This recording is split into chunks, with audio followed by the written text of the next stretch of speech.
So I called this meeting to order at 7 p.m. On Wednesday, May 26th. Let's see here.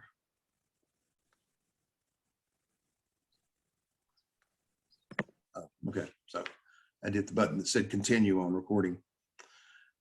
Pledge of Allegiance, can you help us with that, Matt? Yes, I always forget that for this. I'm pulling it up right now. Sorry.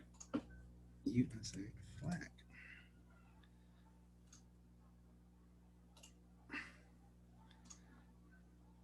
Oh. Okay,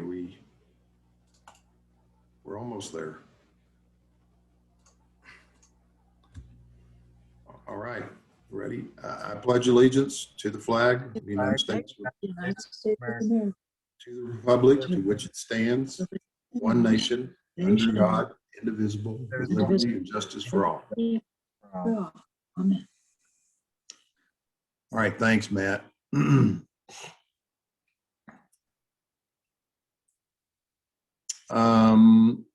Let's see. Do we have anybody? Ann, did you have any comments that you wanted to bring tonight? No, I'm just tuning in just because I'm interested. Okay. And I hope you can find somebody to take my place. Well, we need to do that. We need to find some. Okay, well, thank you for joining us. Thank you. Approve the minutes from our last meeting. Has everybody reviewed those minutes? Any changes anyone wants to recommend? Not for me. Okay. Have a motion for approval of the minutes? Move to approve. Second. It's kind of, I'm in favor, so that's all of us, I suppose. Matt and Dan and Nate, all in favor? All right. Okay. Yes.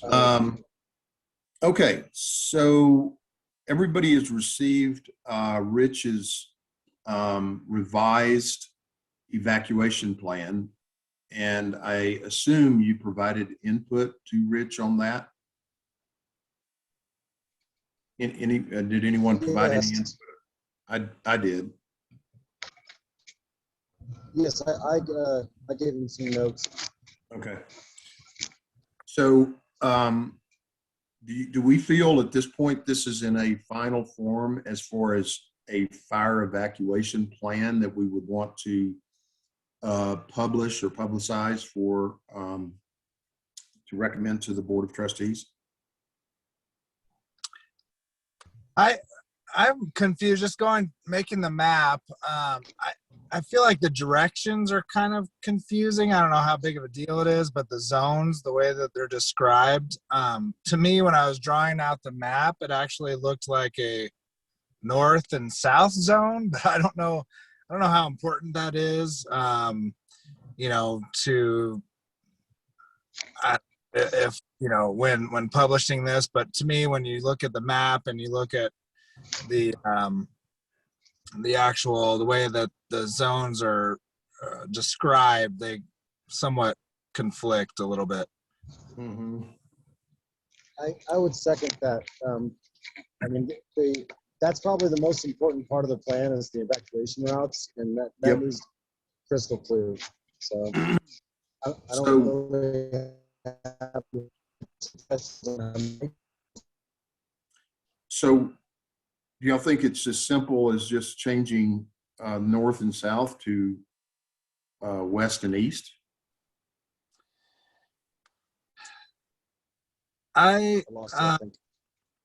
Maybe as a general descriptor, yes.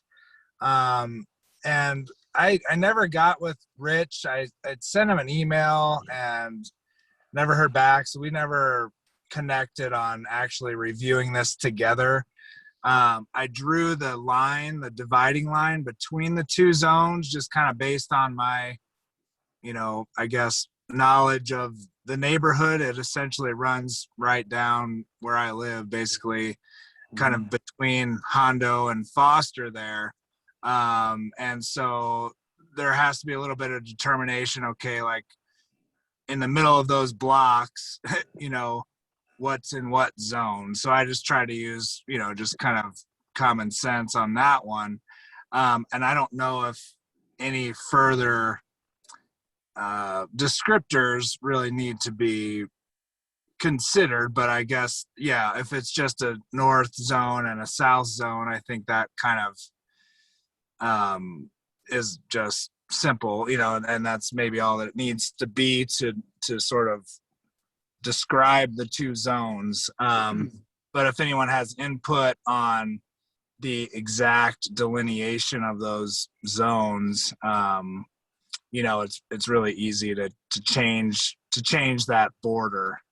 So that's that. The other comment, I guess, while I'm talking is this, the general, the two arrows basically were drawn, assuming that the fire is coming from the west, but obviously if the fire is coming from the north or coming from the south, then those evacuation plans or directions could change. So, to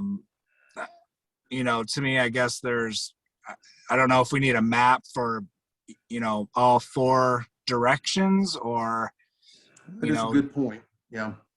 more descriptors, just say, or what, I don't know. I don't want to make it too unnecessarily complicated, I guess, but I tend to do that, I think. So, but I can draw as many maps as we feel necessary. I'm inclined to say I would like to see a map that covers the contingencies of where the fire is coming from. The delineation of the line in the middle, Nate, I think is probably, I can't imagine improving on that. Yeah. I think that's a really great way of doing it. But I do think that having multiple scenarios makes sense to instruct people. So maybe what we need to do is have that as our action item for our next meeting and table our discussion on this until Rich is back in the saddle with us, and we can all have a final say in looking at the revised maps. Okay. And I'll be...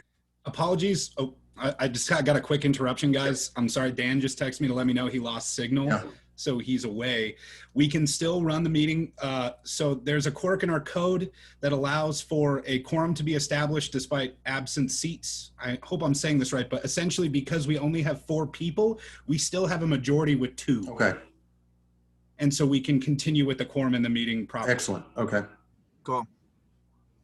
And I'll be more persistent this time with Rich and getting together. It'll be easier now that school is out and all of our activities have calmed down. So hopefully I'm on vacation this next week, but hopefully the following week we can get together. And I will kind of have 4 different essentially map templates, for each direction. And I can improve. I had a couple of ideas about the map as far as maybe having some arrows in there for traffic flow on the blue. I highlighted what I consider basically the arterial streets in town in the blue, and so I can kind of improve on that, maybe with some arrows, directional arrows throughout. Again, I don't want to make it too complicated, but at least I can, kind of have different options or different looks available.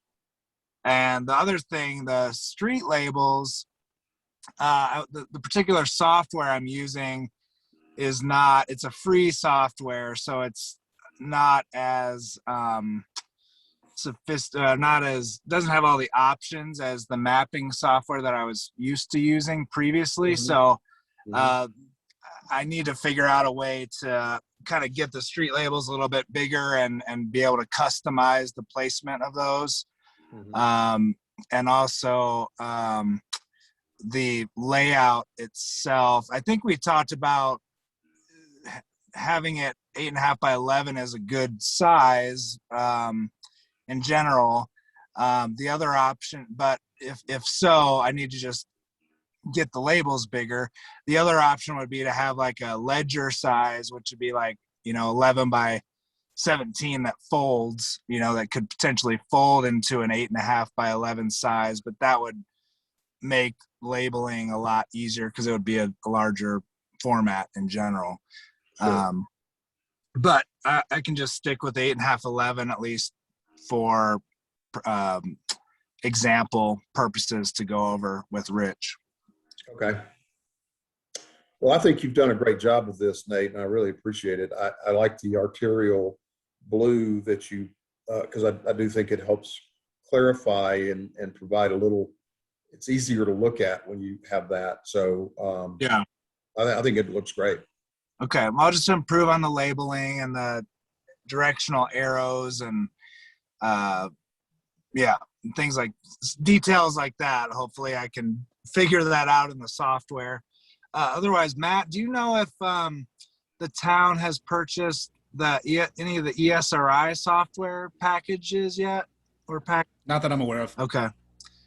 That would be the other option, I guess, longer term, is if the town has that software. I know that it has some features that would potentially be able to improve on these maps.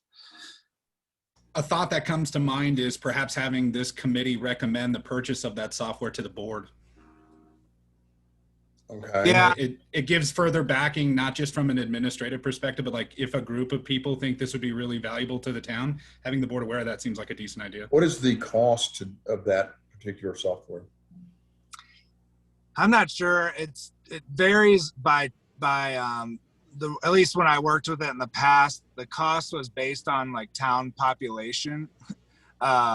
It's ESRI is the company, and I know it's not cheap, but from what I recall talking with Angie, is that I thought it was even in the budget. I mean, don't totally quote me on that, I guess, but I seem to recall that there was some plan to purchase some version of this software. There's a lot of different options and different extensions and things that it has that could make the price vary quite a bit, but just the basic sort of mapping application is I thought was in the plan, but that could have changed. I don't know. I could just not know legitimately, and so why don't I check in with Angie and see if there's progress on this, and then just catch back up with you guys on it.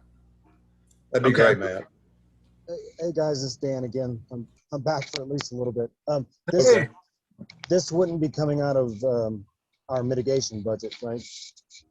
The software, right? Yeah. Well, I'm with you. I don't want, if it's budgeted and it's for the town to use, for other reasons. I don't think that fire mitigation should have to pay for it. Yeah.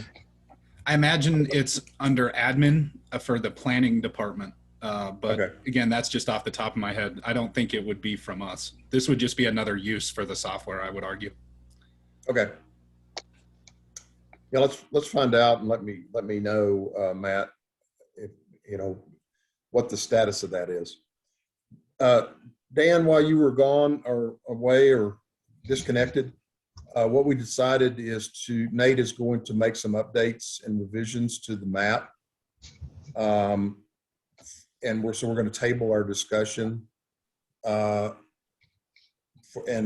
when Rich is back next meeting, we can review this again more fully. That's good. I heard part of that. Okay.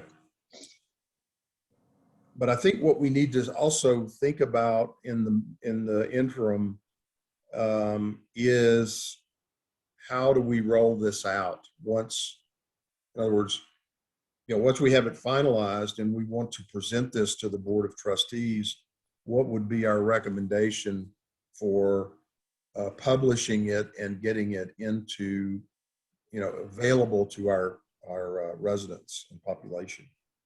So not to discuss tonight, but just something to think about. Maybe Matt, you have some knowledge of how Green Mountain Falls communicates to the residents at large on other things. I do.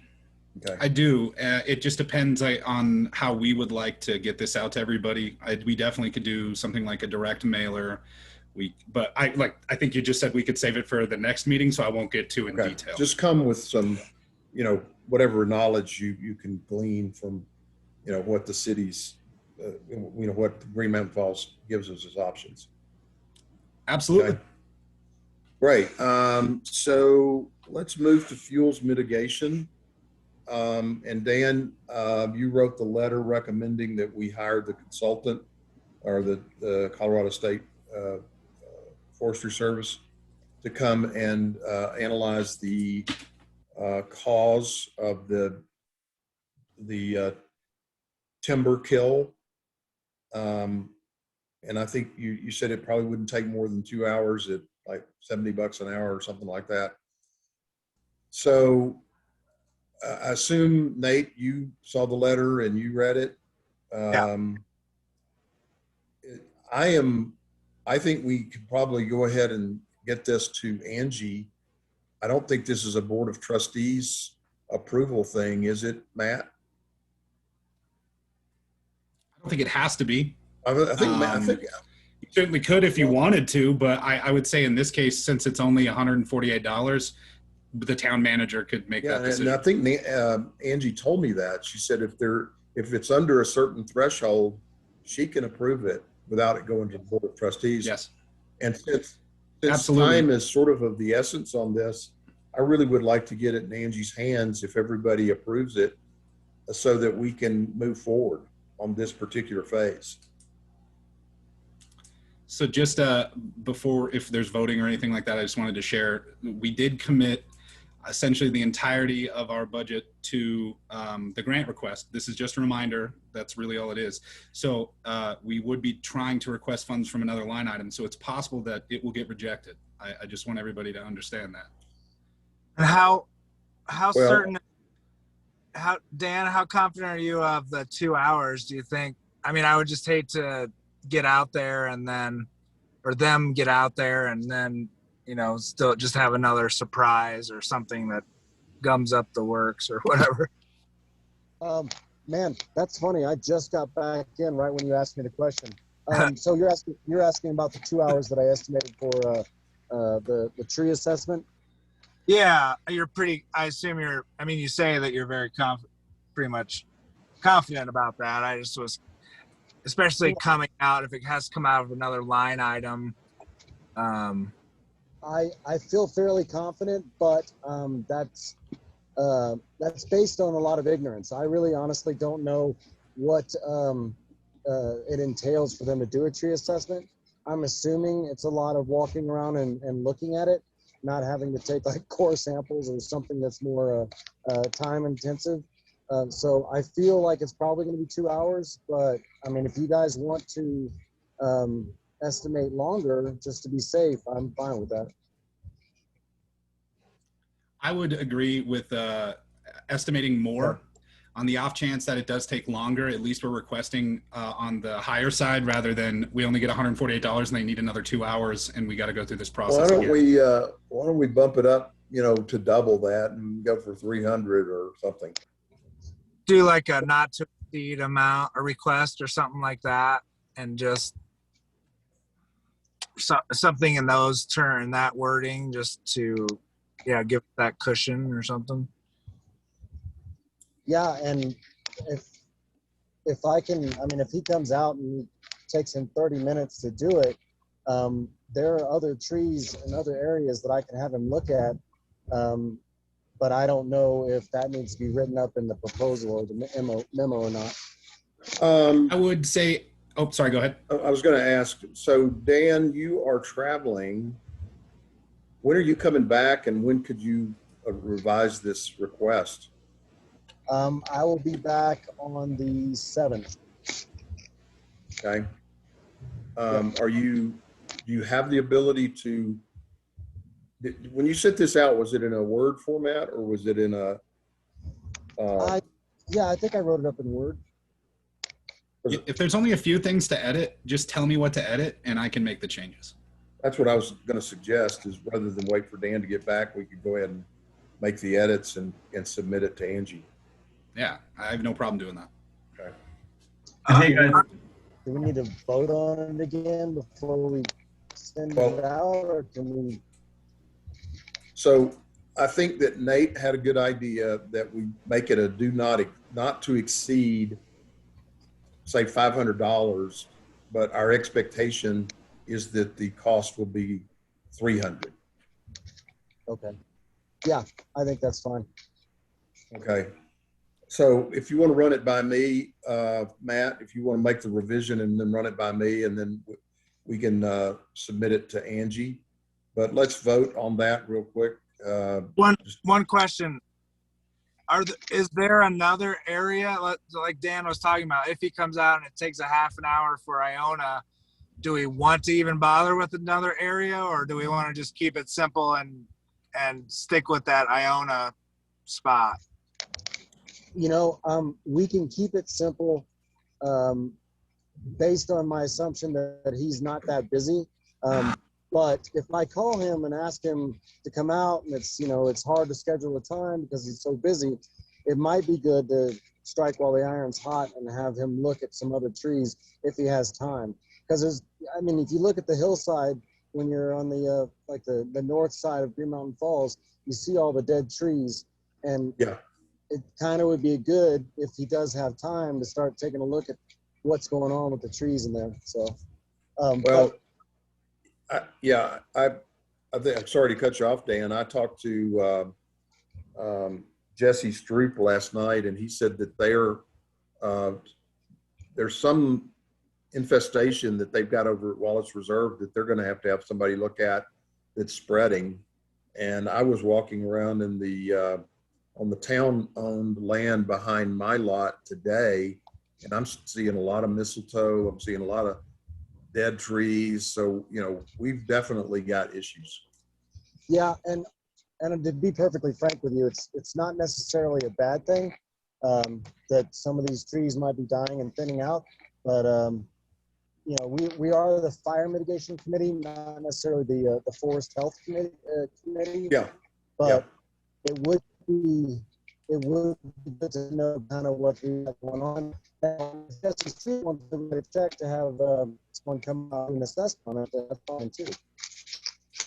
Well, I think once you get him there, if we've got approval to spend not more than 500, if you can get him to do a little more work than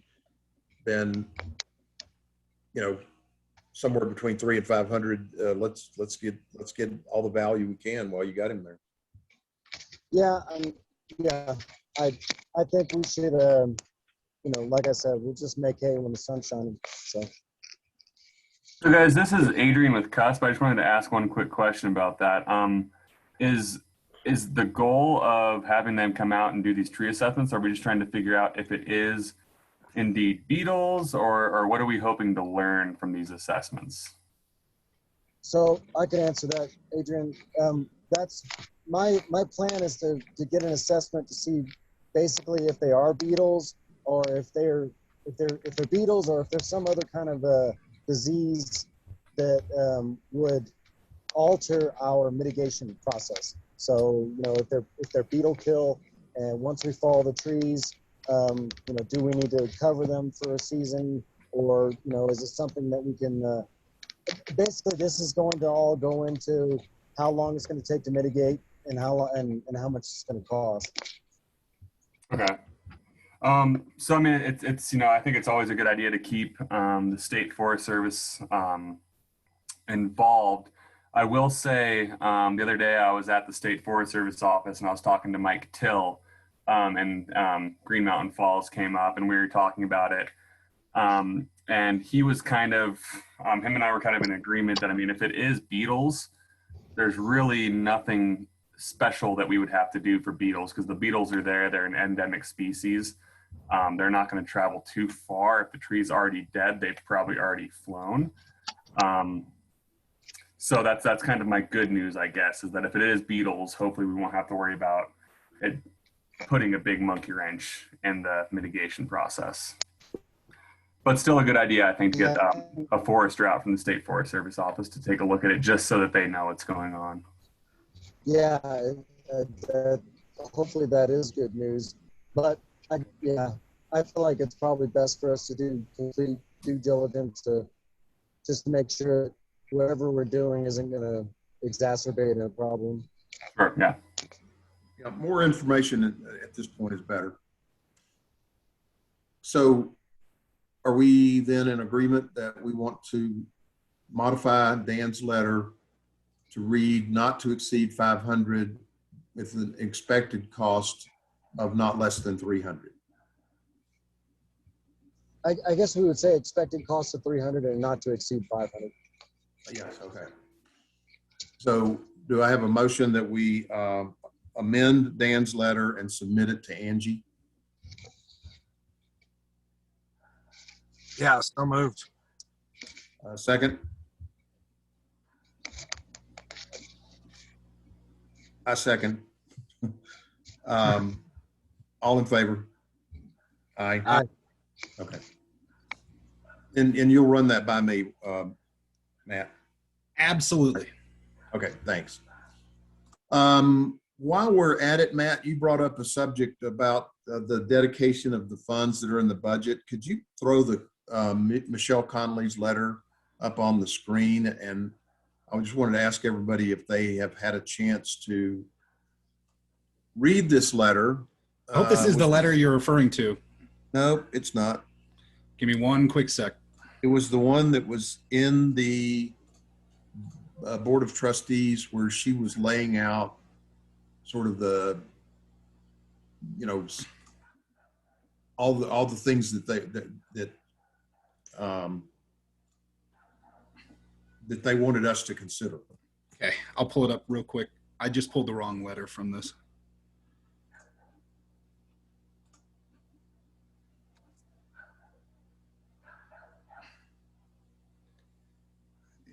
Got it. Okay. Let me screen share again. That's the one. Can you guys read it? If you could, I don't suppose anybody, since you didn't include it in the packet, nobody's had a chance No to one's read this. seen It it. was in the Board of Trustees packet from the last meeting. But I thought what was interesting here, and the reason I wanted to bring this up tonight, is Michelle specifically says the projects for this application include, and she goes through lists, but she says Green Mountain Falls, 42 acres of fuel break on GMF Forest Park, Wallace Reserve, and Mount Dewey open space, and then defensible space thinning on 5 acres, small town-owned parcels and egress routes, and 9 acres on private parcels. So, I mean, she's left it fairly, I mean, to me, it's not so specific that we couldn't spend a little of this match money because in all likelihood, it's going to be part of this anyway, right?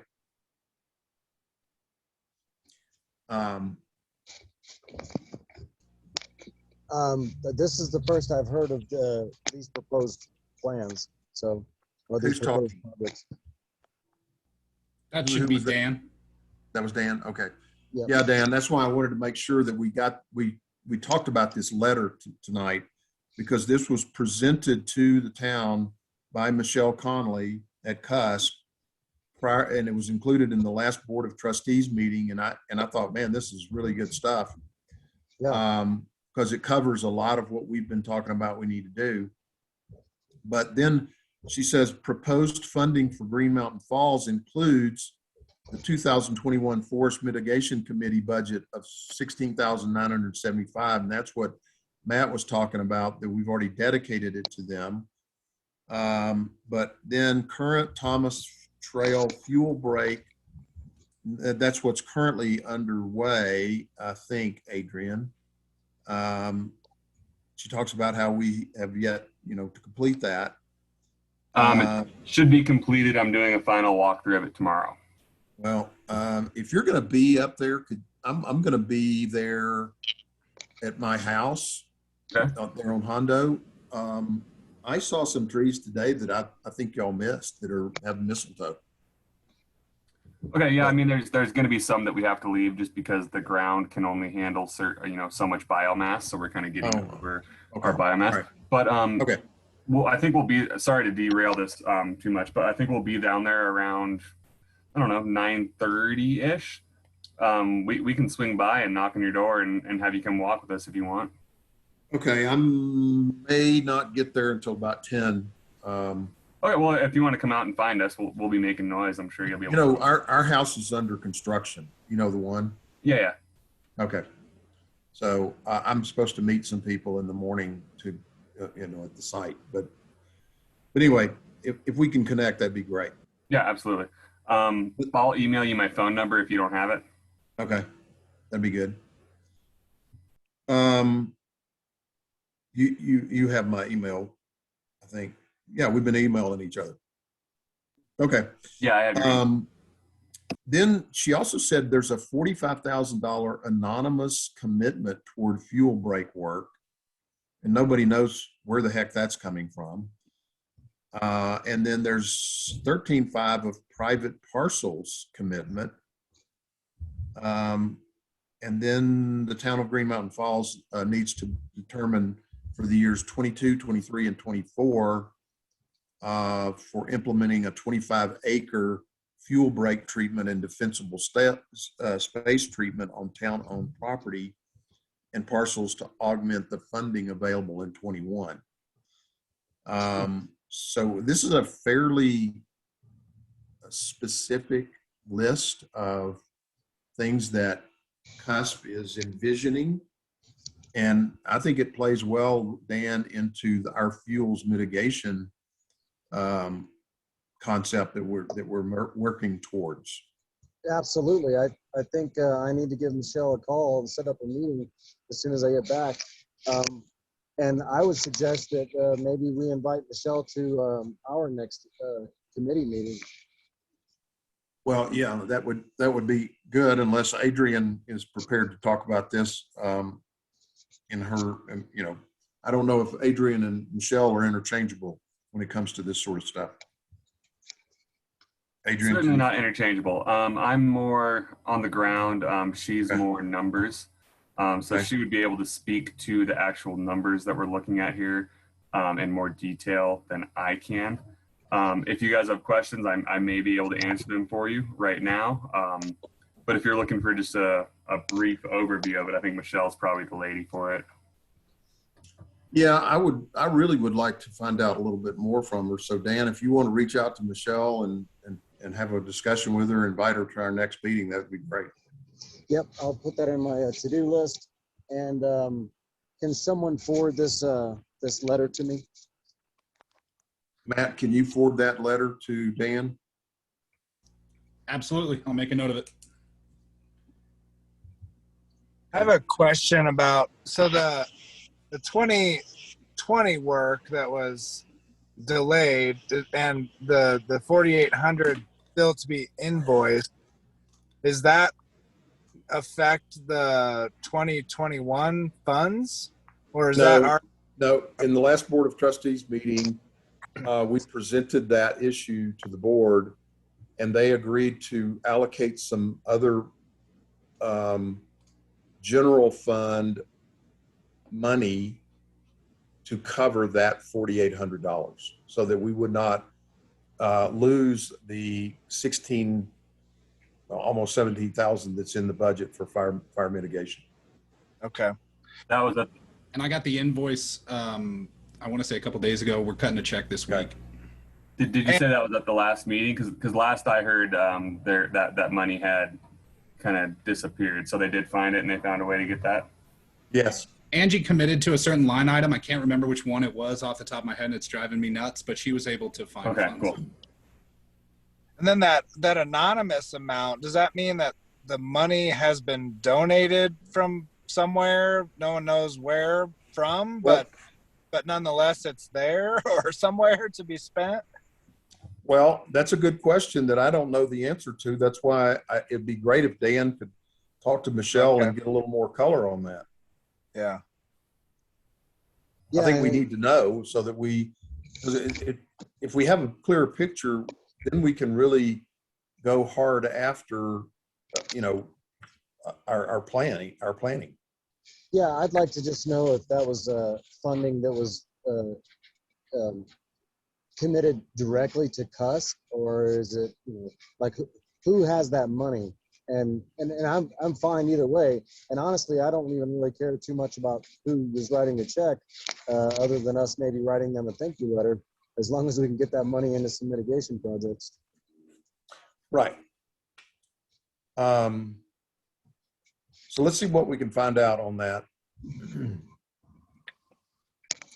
And does that... The other thing, Dan, that you'll be interested in is CUSP is already making the grant request, and their timeline for this is to spend this money in September, October timeframe this year.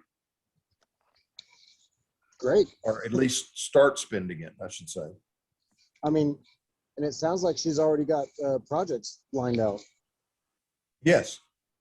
So this is all good news. Yes, Yeah, it is. There's no shortage of projects, that's for sure. Exactly. Well, we really want to get our Iona project done. Well, that's good, because it doesn't seem like the Iona project was on her radar. So, I mean, if we can take care of that, and then she can take care of the customer, can take care of those other projects, I mean, we might be getting somewhere quick. Yeah. Okay. Well, Dan, give us some feedback once you've made contact with Michelle and what you learn, and find out if she can attend the next meeting with us.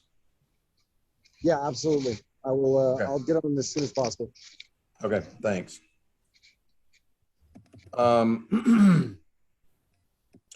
Any other comment or a discussion on fuels mitigation? Well, I do have one question since Adrian's on. Adrian and I were communicating earlier about the risk assessment map. And I think Adrian told me that it was going to take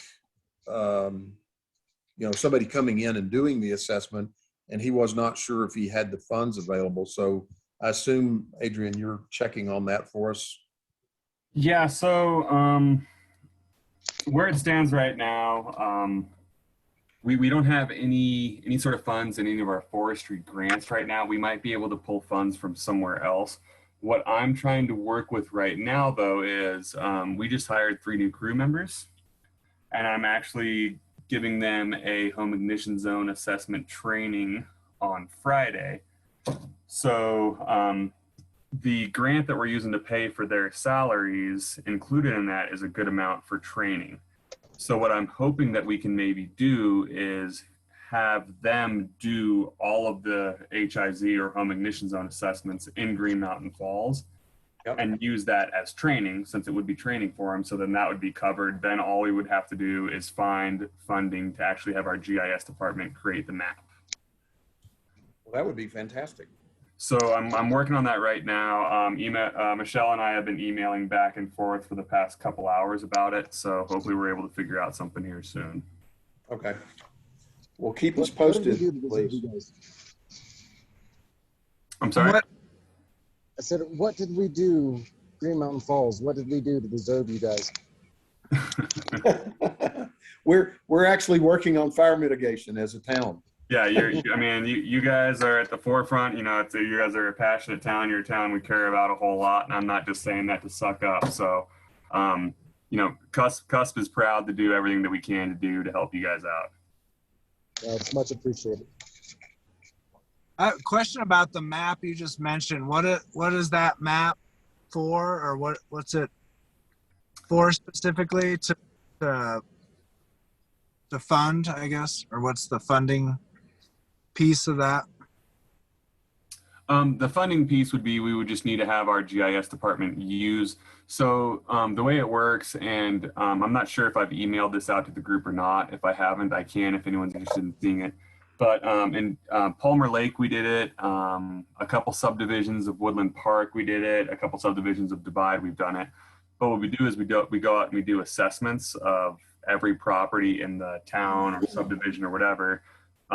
Through these assessments, they get a numerical percentage score.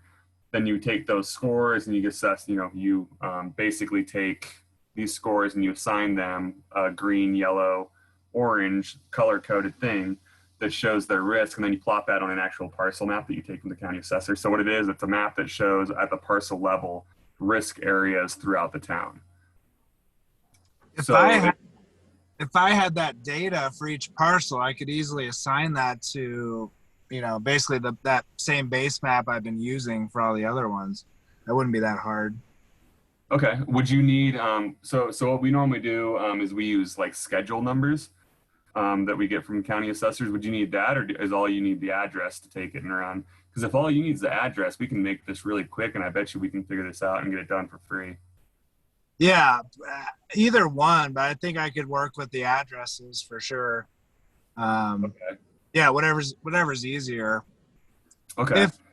Does it include, I mean, maybe this is a stupid question, but does it only include, you're only focusing on parcels that have homes on them or have actual addresses on them, or homes, I should say? Yeah. The way that we have it set up to do the rapid assessments, we only do ones that have structures.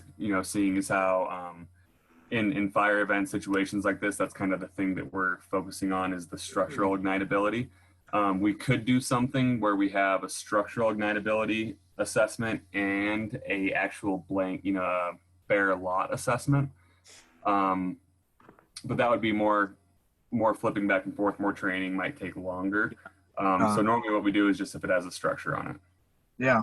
No, that should be fairly straightforward. Yeah. So I would recommend that, if we can, I would say let's try to do some of the lots that don't have structures, because Hondo is a good example where you have a few vacant lots together that are heavily fuel loaded, and no matter how mitigated the property, the actual structures are in some of those areas, if that particular group of parcels were to catch, that's going to make a big headache. So it could affect the survivability of some of the structures in that area. Does that make sense? And to at the risk of sounding a little bit too frank, normally, what we could probably do is just say if they're vacant lots, that means that they're probably not being well kept. We might as well just throw a red on them because they're high risk. Yeah, I agree. Yeah. I really agree. And I really think we need that risk assessment so we can get a good picture of the town overall. That color coded so that we know where to focus our attention. yeah, and that's no problem. If I just got the data, if someone sent me, it doesn't even have to be anything, whatever. Just send me the scale that we want to use and those ranges, I guess, and then I just throw a color palette on that, and then I can even highlight or make the vacant lots a slightly different color or whatever if we want to distinguish those. So yeah, that would be pretty easy because I just create a new field and just plop it in and then update it every time, and it just basically refresh the map. So it's not, I don't want to cut your GIS people out of it if there's some reason that needs to go that way, but it sounds pretty straightforward for me to do, even with this free software that I have. Yeah, I mean, and I don't think that you're you're stepping on anyone's toes by any means in our GIS department. If there's if there's a way that we can collaborate and do this without having to find funds, that's fantastic. So I'll continue bugging our office about the funding for training that we have. And if all things go well, I don't want to get everyone too excited here, but if all things go well, we might even be able to get boots on the ground out there and start doing assessments next week. Cool. If we get the answers we want. And then once we do those, Nathan, I can just make like a spreadsheet with address and score and send it to you if that's good enough. Yep. Okay. Awesome. Thank you. I'll keep you guys posted. Yeah, well, that'd be great. Thank you. Okay. Anything else on fuels mitigation? All right. If not, I want to give you all a report that encompasses really the kind of the next three items. I talked to Jesse Stroop, as I said earlier, last night. First time I've had a really lengthy discussion about the Kirkpatrick Family Foundation and the Historic Green Mountain Falls Foundation, and what sort of things they will fund and what they will not fund, and sort of, got Jesse to agree that he would, help me shepherd funding requests through. And he gave me the path forward to do that. He said that ideally what their entities, whether it's the Kirkpatrick Family Foundation or Historic Green Mountain Falls Foundation, they like to plan in a 3-year cycle. So they like to make their commitments like for 22, 23, 24. And he said, if you guys could come up with a plan for fuels mitigation, a preventive action plan that you submit to us and say, we want to, that's why I'm really pushing getting this, this risk assessment map, because that would then feed our grant request to the Kirkpatrick Foundation to say, we want to do these specific tracts of land. And keep in mind, this cannot be private land. It must be public or town land. But if we can get a sort of a plan going forward of things we want to do over the next 2 or 3 years, as far as mitigation, submit that, we can get a letter of, an award letter, is what he called it, from them, which would then allow us to take the award letter and go get other matching grants. And Jesse said, they see that all the time, is, a lot of sources of funding will say, we'll do a match. Do you have any other people that are already committed? And he said, you just show them that letter. He said, it makes it a whole lot easier to get the money. So I think that a real key component of our funding and getting our projects done over the next 3 years is going to be based on this risk assessment map and really targeting where we want to focus our fuels mitigation effort, and enlisting the support of the Kirkpatrick Foundation. So that's the funding side or the grant side of things. But he said that they have what's called a programming committee for Colorado and for Oklahoma. And he said their programming committee is always looking to do community events, year-round programming, mayor's forums, those kind of things. And he said, we would be happy to sponsor and put it on the calendar, a community event at, the farm stand or, any venue that's under their control, and make the restrooms available. And, we could have the Colorado State Forest Service come in and do their, their video or training that they do. just as an example, or I can't remember who suggested it to me, but 3 years ago, Michelle accompanied one of the hikes during Green Box on the Wallace Reserve, where she showed all the participants the mitigation work that had been done and taught us about, what was causing all the trees to die, the mistletoe, the beetles, all that kind of stuff. So it was real educational. He is willing to do that. Adrian, I'm kind of addressing this to you at this point. He's willing to do that again this year because they have a hike planned on the Wallace Reserve again this year. And he said, if I wanted to get you or Michelle to come and do that hike and use it as an educational deal, he would be happy to help with that. So we really, I'm going to write this up and send this out to y'all so that it'll be a source for us to talk about in the future. But I really wanted to share this with y'all tonight. But he said, now is the time to get a grant request in, or at least a letter of inquiry, because they will make their next funding decisions in August and September of this year for next year. So anyway, as I said, I'll type these notes up and send them out to everybody in a better form so that you can review them. But that sort of addresses to me the grants, education, and I don't know what I meant by town staff on item E.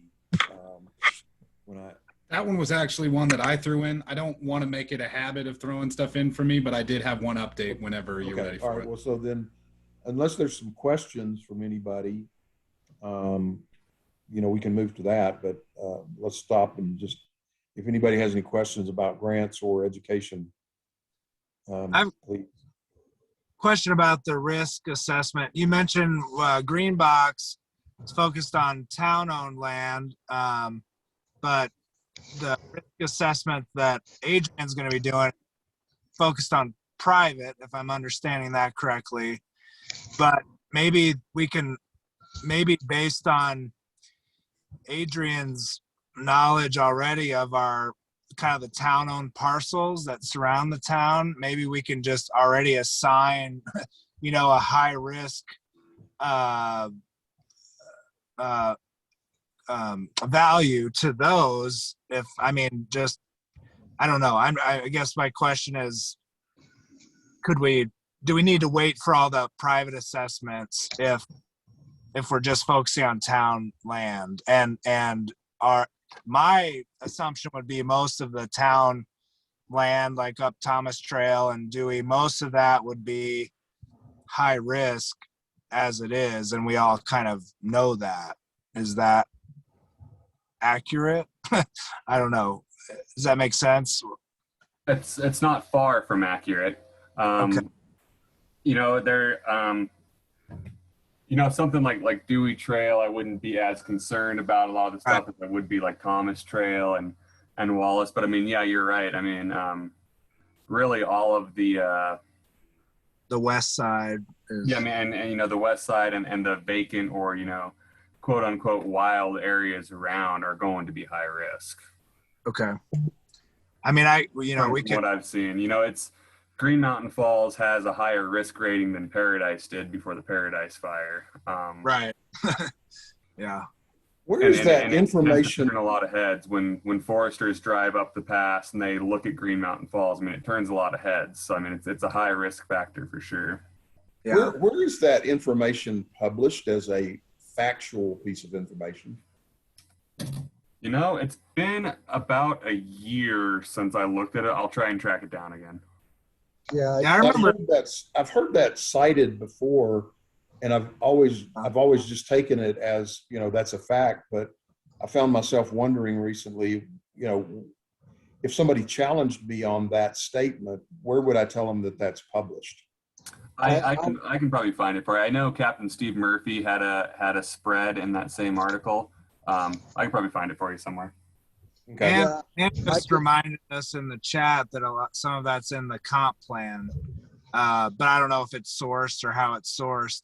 I remember reading, I think it was USA Today or some article probably a year and a half or more ago, where it wasn't specific to Green Mountain Falls, but it was an article about fire risk across the country, and they basically had a map of the entire country, and it had basically red zones, and it had each zone or each area of the country rated for a fire risk generally. And I remember, Teller County I guess eastern Teller County and northwest El Paso County or whatever. Basically, our area was red, and it was one of the highest ratings in the country. But I don't know if I could find that article again or not. But that data is definitely out there. I've got it. I can actually send it to you, Dave. It's I believe it's a USA Today, and it's basically like an interactive map where Yeah. you can click on a location and it gives you Right. the fire danger, the evacuation dangers, the demographics. It gives you a breakdown of like how many mobile homes are there, that kind of information, and it breaks it down to a scale of 1 to 5, 5 being the most fire danger. And the last time I saw it, Green Mountain Falls was at a 4.88. So, so yeah, it's a good number and it's a good thing to show people whenever you're trying to make the case for why we need to do this mitigation. Yeah. I'll try to remember to send that to you. Okay, thanks. Okay, anything else on those topics before we let Matt have his agenda item? One more thing, just to talk about what Nate had asked about the risk assessments being based on primarily based around private land. You're heading down the right track for sure. That the town property doesn't necessarily need to. I mean, we don't necessarily need that information for the private land. But if we do see a lot of private land that a catcher's mitt of town-owned land could help mitigate some of that high fire danger, we can maybe prioritize what our projects are, so we can use that risk assessment information for that. Yes. And also, I mean, it's this has worked in the past, especially in like Palmer Lake. If you have that risk map and you publish it, a lot of times you get that. It's kind of silly to say, but that almost kind of petty neighbor to neighbor competition of people aren't happy that they're red, so they're going to do some work because they want to work up to yellow because their neighbors are all yellow. They don't want to be the only red house in the neighborhood type of thing. So it's also it has worked in the past to actually drive action. So Yeah, and I didn't mean to say that was not a worthwhile effort. No, I know that for as far as the green box letter goes, we could easily just make a map that shows all the western town-owned stuff this is all high risk, and we need to start working on these 40-acre chunks or whatever they are. I mean, I think that's justification enough, even without any private assessments, to go to green box and start that process. Yeah. And it might not hurt too to show a map of previously completed projects so that you can show connectivity of projects. I would Right. really like to start an overall mapping of the town where we show where mitigation has been done, whether it's on town land or on private land, because I really think that we really need to start showing where in pockets of the town we are making progress, because at some point in time we're going to want to work towards connecting all of these little spots where mitigation has been done to complete and fill in the map, right? So I know that we have several private landowners who have done mitigation work, I'm one of them, but I'd like to know who the others are so that we can color code those on the map where mitigation has been done. How would we find that out? Just put like an information request out somewhere on the. Well, we know that Scott Usman and his neighbors all, I mean, they mitigated several acres around their area. Do you know Scott, Nate? No.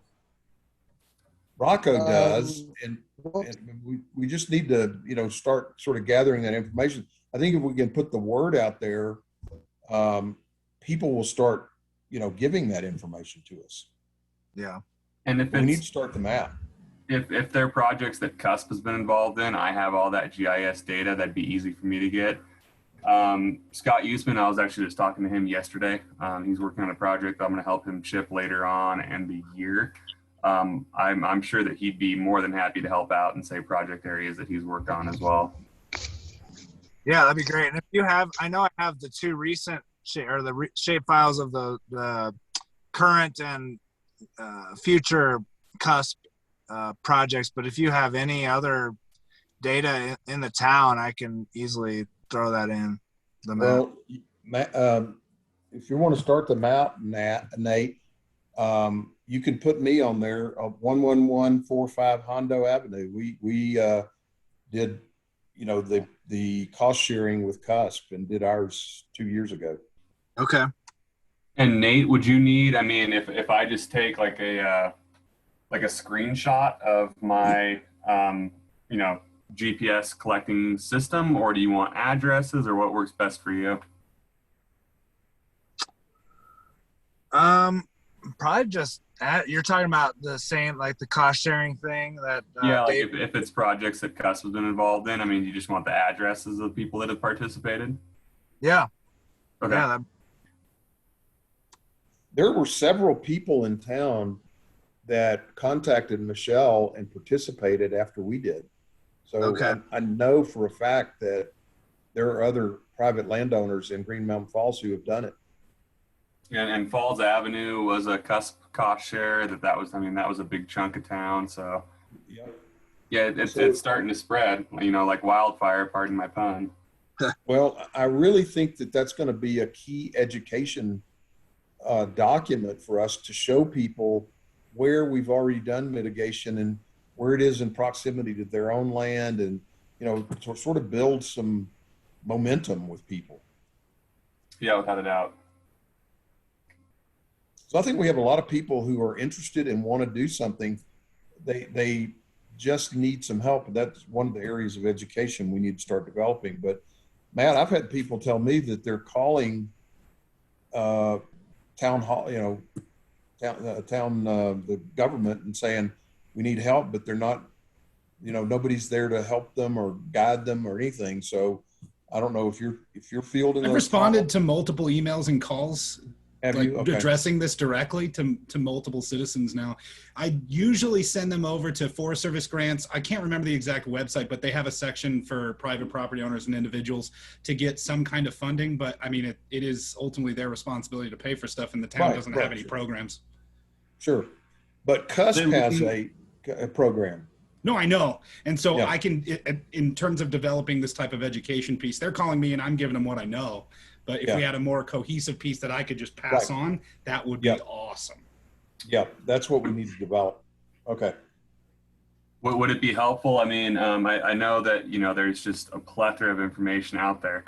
Would it be helpful to give you some links that you can give people? Would it be more helpful to give you like a one-page PDF that you can send out? I mean, what would help you out? I think it depends on the person. There's the folks who call in usually don't want me to email them things I'm finding.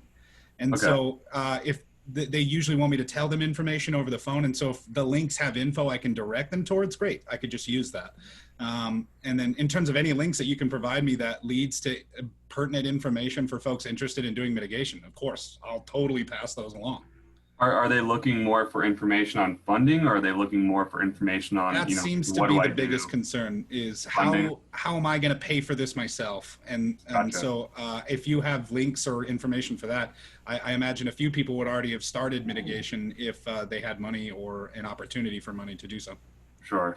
And that's always kind of the tricky one is the funding part of it. Okay. Yeah, I'll see if I can figure out some, you know, a list of potential funds, but Colorado State Forest Service is another great resource for that. Yep, for sure.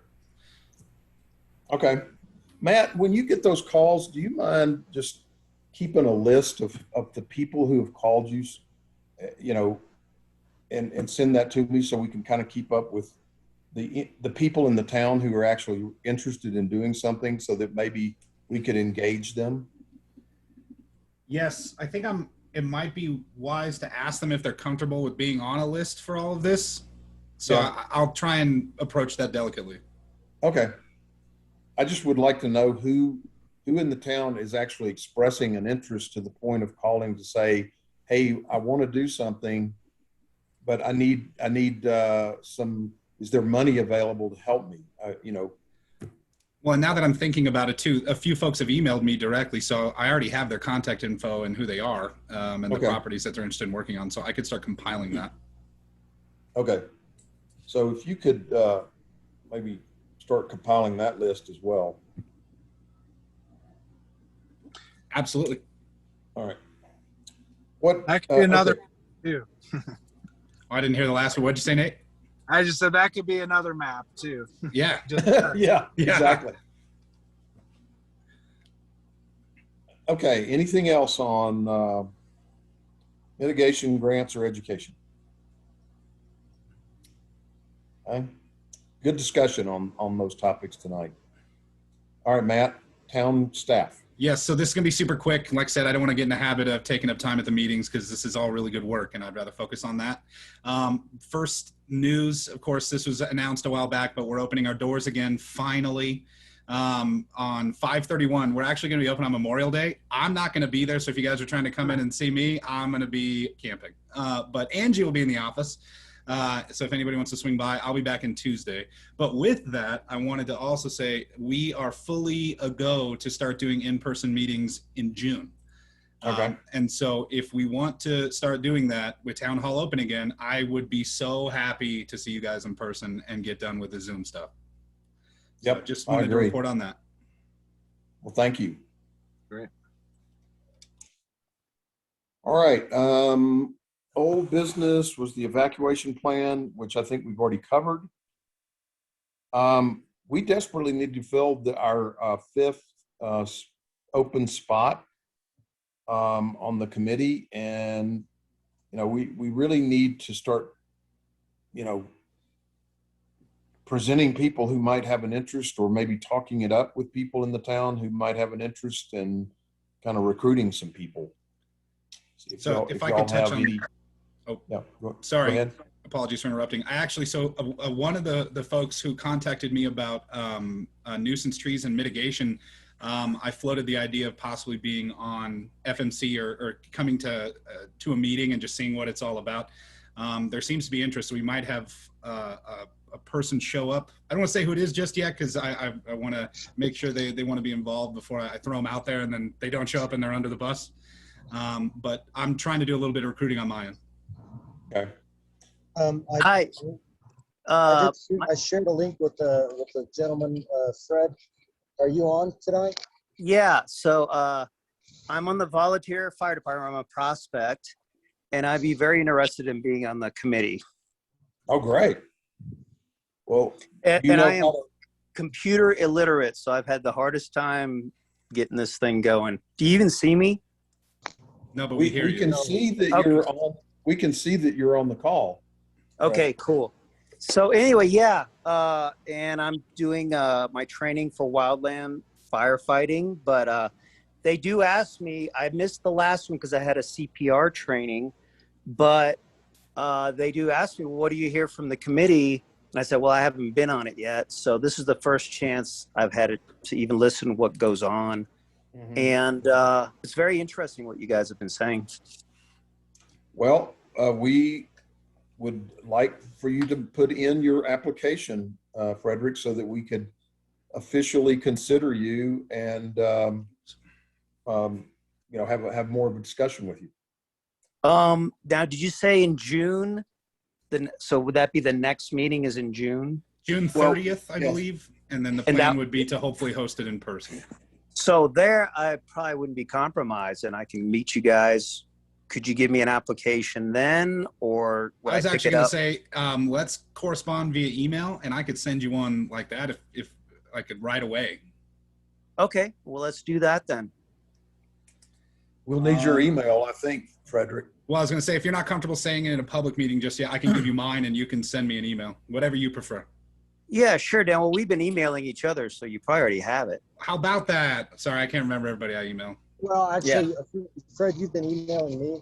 So Dan, I believe I've been. Whew, off the hook. Yep. Stan's fault. Yeah. Thank goodness. Yeah. yeah. So Matt, I'll forward his email on to you. Okay. Perfect. I'll get the application sent his way. Okay, excellent. I guess And to Frederick, Frederick, you're here. Frederick, we'll need your application in prior to the next meeting so that we can officially consider you. Certainly, I'll get it done as soon as I get it.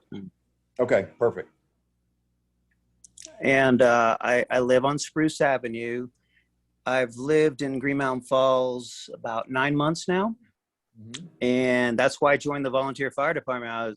I just freaking out just looking at all the kindling growing everywhere. So anyway, I'd like to be involved and help out. And if it's groups going out and cutting down trees and stuff, I'm all for it. Well, fantastic. We would like to have you be part of what we're doing. Great, great. All right, moving to,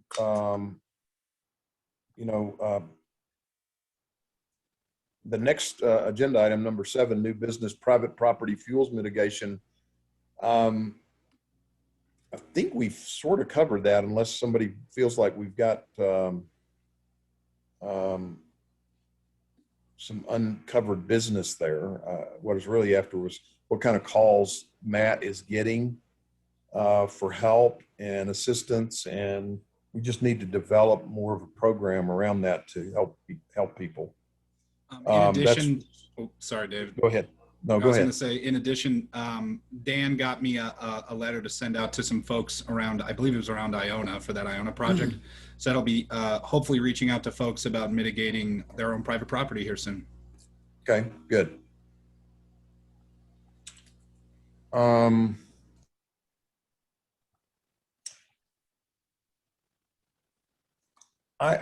gonna now that I've really learned a little bit more about what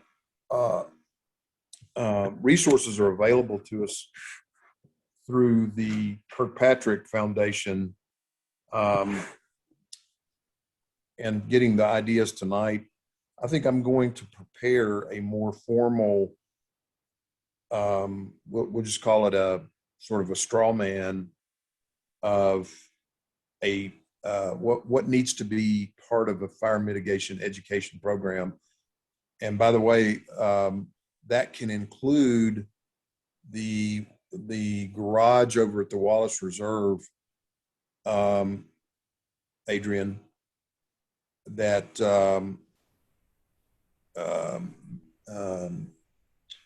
Jesse said we could use. So I'm going to include that as part of our education program and get that set up in a way that we can demonstrate to people what they need to know. Okay, yeah, we're still we're still waiting on word if we have the funding to actually retrofit that. We should know by next month, I hope. Okay. So I will get that work done and out before the next meeting so that we can so we can go through that and start that discussion. Hey, Adrian, this is Dan. Can you hear me all right? Yeah, I can hear you. Hey, do you recall us talking about putting up some signage that would be basically illustrating what the project was, what was done, what was the difference? Remember this? Do you remember us talking about that? Yeah. Is that something that Cuss is going to be able to do, or is that something that we should request some funding for? If we get this FEMA grant, we should be able to do all that. It's just a matter of if we get. I mean, if we don't get this FEMA grant, then we won't have any funding to work on it. So then we would need to find another source of funding if you guys wanted to use that to move forward with an educational piece. Okay. And hey, just to catch everybody up, that if you don't know, when Adrian and I walked the Wallace Preserve, we had spitballed some ideas about, putting some signs up saying, hey, this is what mitigation was done. This is what it looked like before. This is what it looked like after. And then putting signs on the actual structure showing, hey, this is, what asphalt shingles do. And this is what, wood shingles would do, and clean gutters and, fire resistant siding, things like that. We were thinking about trying to put up some kind of signage that would be reminiscent to like the CSU literature. So that was our ideas. Okay. Sounds good. Yeah, I think it'll be a really powerful educational tool. It's just, hopefully this FEMA money comes through for us. I think that we have a pretty strong grant, but FEMA is really competitive, so we'll see.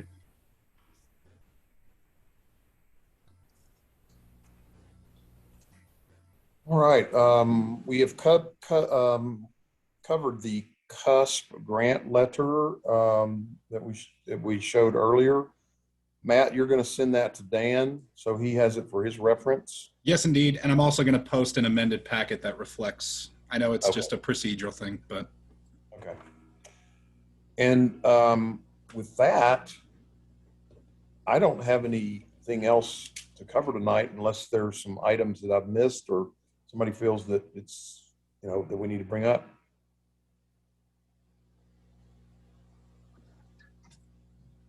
Nothing from me.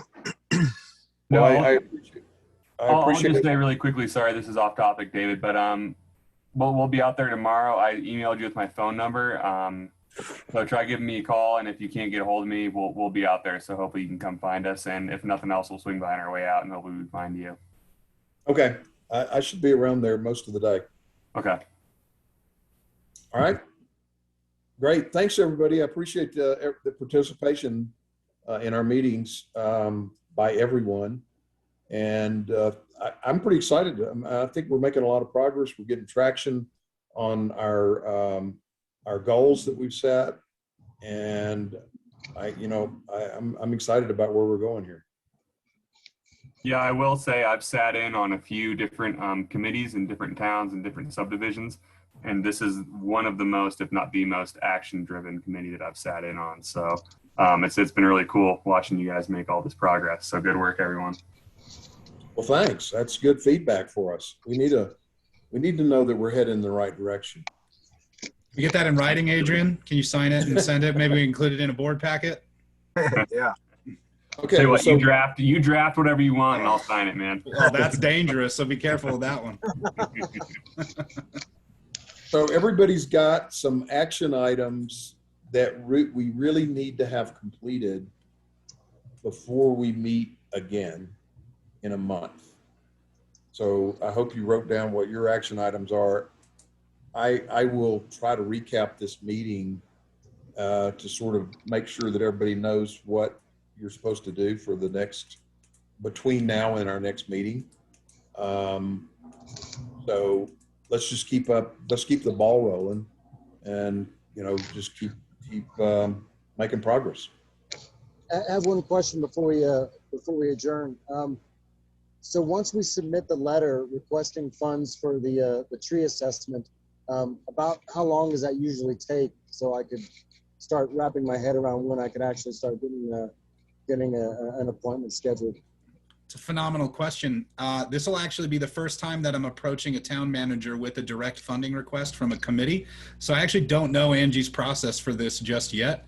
Let me submit the letter to her. Well, I'm sorry, once we get it edited, let me submit it to her let's rephrase, come back. It's 8:30, I'm getting tired.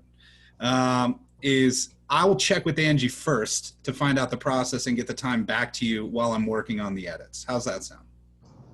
Yeah, That sounds seems great. so much more efficient than what I was going to propose otherwise. So thank goodness.